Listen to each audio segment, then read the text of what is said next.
Hello friends, welcome back கேபேஸ்டோ channel நண்பர்களே. இன்றைக்கி இந்த வீடியோவில் மிக அதிரடியான ஒரு ஜோதிட தாள்களை தான் இப்போ இந்த வீடியோவில் பார்க்க போகிறோம். ஜோதிட தாள்கள் மட்டும் இல்லை, ரொம்பவே ஒரு யூஸ்ஃபுல்லான ஆன்மீக தாள்களையும் இந்த வீடியோவில் பார்க்க போகிறோம். கன்னிராசிக்காரங்க இந்த ஒரு வீடியோவை ஸ்கிப் பண்ணாமல் பாருங்கள். அப்போ தான் உங்களோட ராசிக்கு என்ன பார்க்க போகிறோங்கிறத தெரிஞ்சுக்க முடியும். ஃபஸ்ட்டு இன்ட்ரோவில் என்ன தாள்களை பார்க்க போகிறோங்கிறத ஷேர் பண்ணுறேன். ஆல்ரெடி தம்ப்நெயிலில் பார்த்துருப்பீங்க, இருந்தாலும் இன்ட்ரோவில் சொன்னால் கொஞ்சம் யூஸ்ஃபுல்லாக இருக்கும். அதனால் இன்ட்ரோவில் ஃபஸ்ட்டு உங்களுக்கு என்ன பார்க்க போகிறோங்கிறத சொல்கிறேன். அதாவது தற்போது 2025 ஆண்டில் 4வது மாதமான தமிழ் மாதம் ஆடி மாதம் நிறைவடைய போகுது. ஆடி மாதம் நிறைவடைந்து அடுத்த தமிழ் மாதமானது 5வது மாதம் ஸ்டார்ட் ஆகக்கூடிய 5வது தமிழ் மாதம் ஆவணி மாதம். என்னைக்கு ஆவணி மாதம் பிறக்க போகுதுன்னா ஆகஸ்ட் 17ஆம் தேதி ஞாயிற்றுக்கிழமை அன்னைக்கு பிறக்க போகுது. அன்றைக்கி சூரியன் கடகராசிலேருந்து விலகி சிம்ம ராசிக்குள்ளே வரப்போகிறாரு. சிம்ம ராசி அவருடைய சொந்த ராசி, அதில் சூரியன் வர்றது ரொம்ப விசேஷம். இந்த நாள் கிரகநிலைகளில் மாற்றங்கள் ஏற்படும். அதனால் ஒவ்வொரு ராசிக்காரங்களுக்கும் நிறைய மாற்றங்கள் வரும். அந்த மாற்றங்களை அந்தந்த ராசிக்காரங்க தெரிஞ்சு பயனடையணுங்கிறதுனால ஒவ்வொரு ராசிக்காரங்களுக்கும் என்ன மாற்றங்கள் ஏற்படும் அப்படிங்கிறத ஷேர் பண்ணிட்டு வரேன். அதில் இன்றைக்கி இந்த வீடியோவில் கன்னிராசிக்காரங்களுக்கு ஷேர் பண்ண போகிறேன். கன்னிராசியில் பிறந்த நேயர்கள் இந்த ஒரு வீடியோவை ஸ்கிப் பண்ணாமல் பாருங்கள். உங்களோட ராசிக்கு என்ன மாதிரி தலையெழுத்து மாறும் அப்படிங்கிறத தெரிஞ்சு அதற்கேற்ப நடந்து பலன் பெறுங்க. அதுக்கு முன்னாடி ஆவணி மாதங்கிறது ஒரு சாதாரண மாதம் கிடையாது. ஒவ்வொரு தமிழ் மாதத்துக்கும் ஒவ்வொரு சிறப்பு இருக்குல்ல, அதுபோல் இந்த ஆவணி மாதத்துக்குன்னு சில சிறப்புகள் இருக்குது. மெயினாக ஆவணி மாதத்தில் சில விரதங்கள்லாம் நீங்கள் கடைபிடிக்கணும். அது என்ன விரதங்கள் கடைபிடிக்கணுங்கிறத இந்த வீடியோவில் சொல்ல போகிறேன். கன்னிராசிக்காரங்க வீடியோவை ஸ்கிப் பண்ணாமல் பாருங்கள். ஃபஸ்ட்டு ஆவணி மாதத்திற்கு இத்தனை சிறப்புகளாங்கிறத முதல்ல தெரிஞ்சுக்குங்க. ஆவணி மாதத்தில் விரத நாட்கள் எது முக்கியம் அப்படிங்கிறத தெரிஞ்சு அந்த விரதம் இருக்க முயற்சி பண்ணுங்கள். தமிழ் மாதங்களில் ஒவ்வொரு மாதத்திற்கும் ஒவ்வொரு தனி சிறப்பு இருக்குது. அம்மன் வழிபாட்டுக்குரிய ஆடி மாதம் நிறைவடைந்து தற்போது ஆவணி மாதம் துவங்க இருக்குது. இது முழுமுதற் கடவுளான விநாயகரையும் காக்கும் கடவுளான திருமாலையும் உலகிற்கே தந்தையாக விளங்கக்கூடிய சிவனையும் வழிபடுவதற்கு ஏற்ற மாதமாகும். ஆக்சுவலி விநாயகரும் கிருஷ்ணரும் அவதரித்த மாதம் இது என்பதால் இந்த மாதத்தில் விசேஷ நாட்கள் அதிகம். ஆக்சுவலி ஆவணி மாதத்தில் வெயிலின் தாக்கம் எப்படி இருக்கும் என்பதை பொறுத்து தான் இந்த ஆண்டு முழுவதும் காலநிலை எப்படி இருக்கும் என்பதை கணிக்கக்கூடிய வழக்கம் நம்ம முன்னோர்கள்கிட்டயே இருக்குது. அதனாலேயே ஆவணி மாதம் காலநிலை நன்றாக இருக்க வேண்டும் என்று வேண்டிக் கொண்டு வழிபாடு செய்யக்கூடிய வழக்கமும் இருக்குது.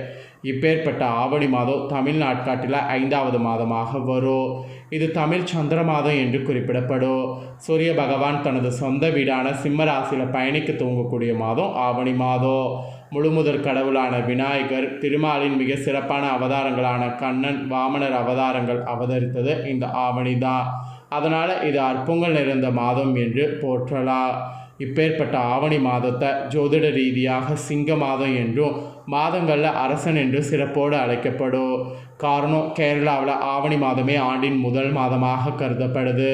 இந்த ஆவணி மாதத்தில் தான் விநாயகர் சதுர்த்தி, மகா சங்கடகர சதுர்த்தி, கிருஷ்ண ஜெயந்தி, ஓணம், ஆவணி மூலம், ஆவணி அவிட்டம், ஆவணி ஞாயிறு, புத்திரத ஏகாதேசி, காமிகா ஏகாதேசி இந்த மாதிரி அவசியம் கடைபிடிக்க வேண்டிய விரதங்கள் வருது. அதில் என்னென்ன விரதங்கள் மெயினாக கடைபிடிக்கணும் அப்படிங்கிறத உங்கள் ராசிக்கு சொல்கிறேன். அதை முதல்ல இந்த வீடியோவில் தெரிஞ்சுக்குங்க. ஃபஸ்ட்டு விநாயகர் சதுர்த்தி. விநாயகர் பெருமான் அவதரித்த தினமான விநாயகர் சதுர்த்தி ஆவணி மாதம் வளர்பிறையில் வரக்கூடிய சதுர்த்தியில் உலகமெங்கும் கொண்டாடப்படுது. இந்த தினம் விநாயகருக்கு சக்கரை பொங்கல், மோதகம், அவுள் பொரி, சுண்டல், விளாம்பழம், கொழுக்கட்டை, ஆப்பம் ஆகியவை நைவேத்தியமாக படைத்து அருகம்புல், வெள்ளருக்கு செம்பருத்தி ஆகியவை படைத்து வழிபடுவது சிறப்பானது. மற்ற மாதங்களில் சதுர்த்தி விரதம் இருக்க நினைக்கிறவங்க விநாயகர் சதுர்த்தியில் தூங்குறது நல்லது.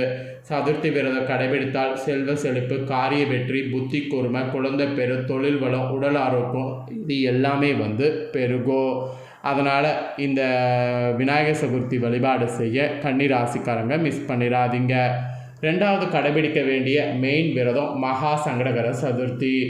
ஆவணி மாதத்தில் வளர்பிறையில் வரக்கூடிய சதுர்த்தி போல் தேய்பிறையில் வரக்கூடிய சதுர்த்தியில் வரக்கூடிய சங்கடகர சதுர்த்தி தான் மகா சங்கடகர சதுர்த்தி என அழைக்கப்படுது. தேய்பிறை சங்கடகர சதுர்த்தி விரதம் இருக்குன்னு நினைக்கிறவங்க ஆவணி மாத மகா சங்கடகர சதுர்த்தியில் தான் துவங்கணும். இந்த சங்கடகர சதுர்த்தி விரதத்தின் போது பகல் முழுவதும் உண்ணாமல் மாலை வேளையில் விநாயகர் வழிபாடும் சந்திர தரிசனமும் செய்யணும்.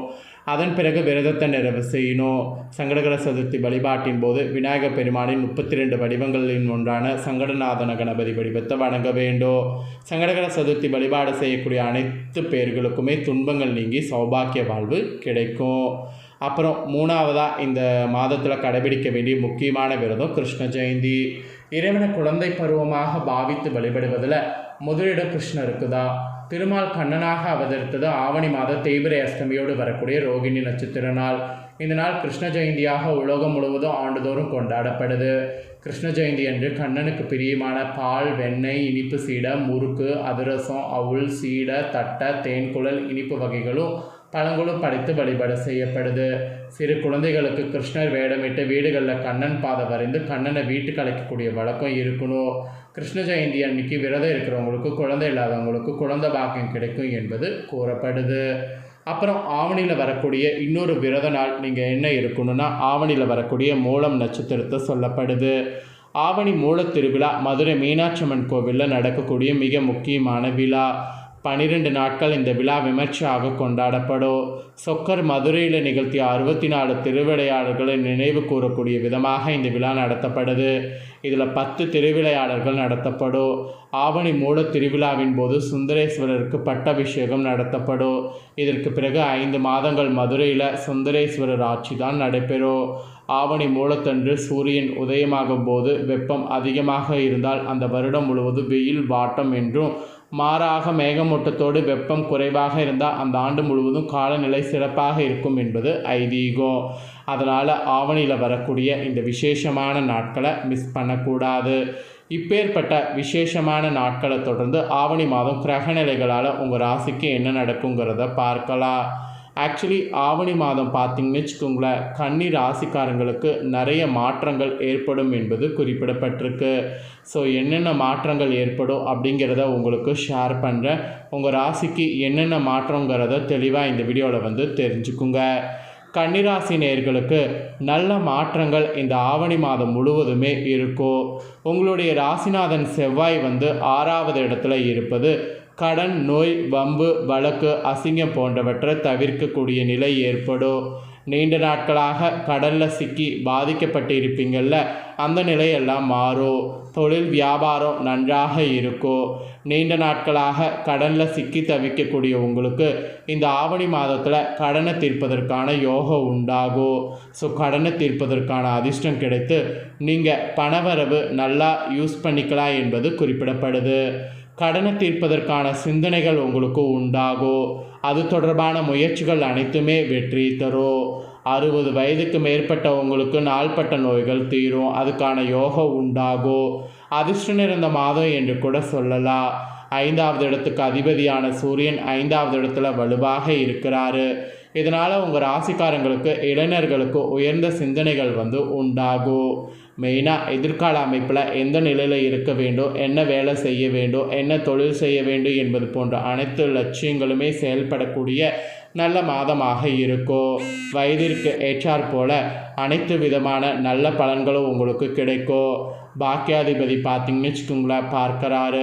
அதனால் கடந்த காலங்களில் பாக்கியங்கள் எதுவும் கிடைக்காதவர்களுக்கு நிறைவான நல்ல பாக்கியங்கள் கிடைக்கும். ஸோ அற்புதமான மாற்றம் ஏற்படும்னு சொன்னால் அது மிகையாகாத உண்மை.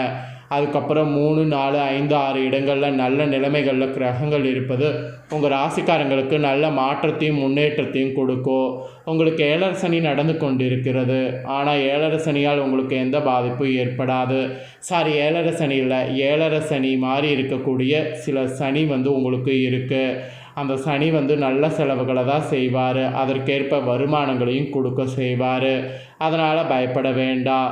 வருமானத்தை கொடுக்கக்கூடிய அமைப்பில் 5வது அதிபதியான சூரியன் உங்களுக்கு ஃபுல்லாகவே 5வது இடத்துல இருப்பது அற்புதமான யோகத்தை ஏற்படுத்தும். எதிர்ப்புகள் அனைத்து விலக செய்யும். வேலை மாற்றத்திற்காக காத்திருப்பவர்களுக்கு நல்ல வேலை மாற்றம் உண்டாகும்.